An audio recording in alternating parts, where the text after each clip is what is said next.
Okay, I just harvested a lot of peppers from the garden, and this is what I did last weekend because I got just about as many as I have here.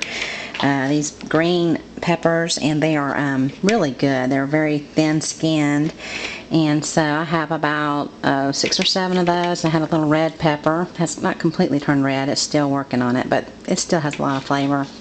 So I have some other little things I've been picking. I have a little green tomato that actually fell off one of my plants, and some jalapeno peppers, and some heirloom tomatoes, and these are really good peppers. I may even just go ahead and cook those today too.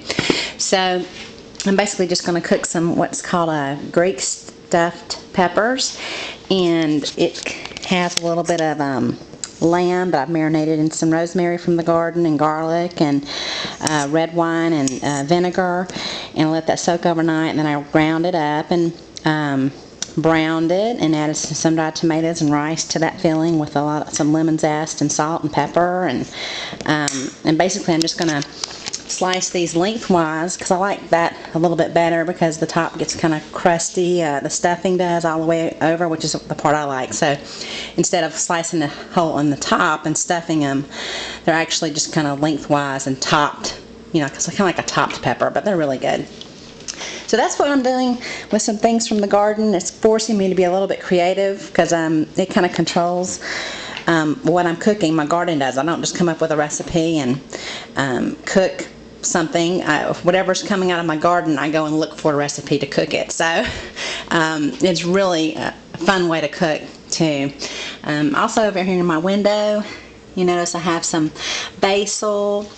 And I also have a beefsteak tomato plant. I'm just experimenting with some things here, but I see I have a lot of roots that are growing on some of these, and I'm just going to repot these, maybe give a plant or two to some neighbors, and maybe even have some more plants for myself.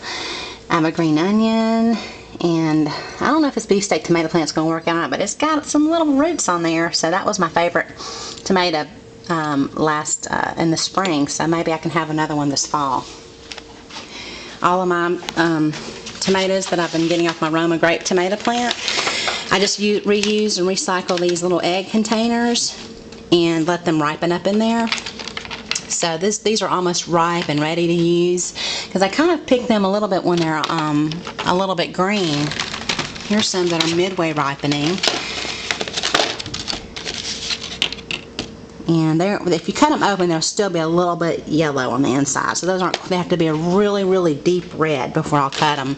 And these I just picked a little bit more this morning and some last night. So you can see they're still yellow and green. But they'll be ripe by the end of the week, about 4 or 5 more days. They'll be a real pretty color.